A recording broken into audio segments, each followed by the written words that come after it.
कोई उनकी छाती में पेड़ा रख रहा है तो कुत्ते आके खा के चले जा रहे हैं, कोई 5,000 रुपया रख रहा है तो कोई उठा के ले जा रहा है, तो कोई ऐसे भगवान की तरह सेवा हो।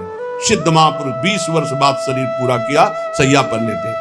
पूज्य श्री रोटी राम बाबा ऐसे सिद्ध महापुरुष थे, कभी किसी का सम्मान नहीं कर। सिद्ध पुरुष थे, सीधे दृष्टि देखते ही वही बोलते थे जो उसके आचरण बना लिया ऐसे वैसे। बहुत उनसे उनके सामने जाने में डरते थे सब। रोटी राम बाबा का 9 बजे का समय, कुटिया में गुफा थी उसमें जाते थे रात्रि के।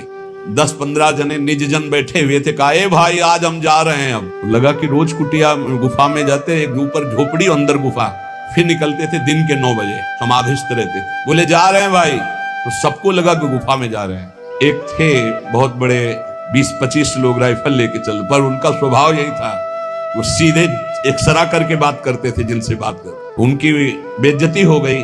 कहते हैं ऐसा कि उन्होंने ही ऐसा, ये इतनी चिरैया उनकी काट कर ले गए थे और वो पहले से जानते थे। बोले ए भाई हमारे जाने का समय आ रहा है, आप सब लोग जाओ। तो सबको लगा गुफा में जाने की बात कह रहे हैं।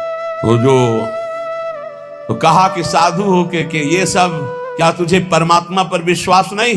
क्या तूने परमात्मा तत्व का बोध नहीं प्राप्त किया? क्या तू निर्भय तत्व में स्थित नहीं जो इन लोहा लंगड़ की तेरे को जरूरत पड़ती है? ऐसे उक्कट वचन। तो उनके गुरु भाई थे सिसोलर वाले महाराज जी। सुबह वो गंगा स्नान करके, एक भक्त ने भिक्षा के लिए कहा था तो भिक्षा के लिए गए। आपको आश्चर्य होगा, हमने दर्शन किए जाकर के, बिल्कुल विश्वास मानना।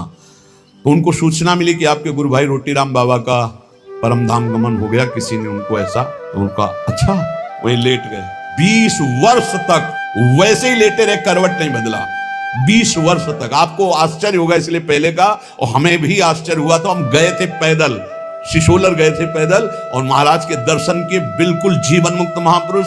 बस 5-5 मिनट में केवल गर्दन एक बीता उठती थी, ऐसे ऐसे एकदम बड़ी जोर की दृष्टि डालते, उस फिर ऐसे हो जाते। रोज सुबह उनकी पादुका गंगा जल से भींजी हुई और गंगा जी की बालू, और हर समय 200-400 आदमी बने रहते थे। 200-400 कि भाई सुबह तड़के उनकी पादुका भिजो दी गई, थोड़ी बालू डाल दी गई।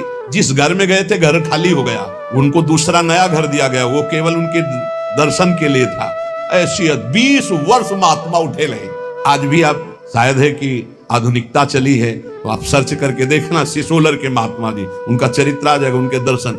क्या यार संतों ने प्राप्त की। 20 वर्ष करवट नहीं बदली, उठ के बैठे नहीं, कभी खड़े होके चले नहीं, और रोज गंगा जी की रेणुका और उनकी पादुका गंगा जल से भींजी हुई मिलती। और आश्चर्य, ऊपर के बाल सफेद और नीचे से काले जग रहे थे। नवीन अवस्था का प्रादुर्भाव। 20 साल महात्मा, ना खाना ना पीना। आपको आश्चर्य लगे।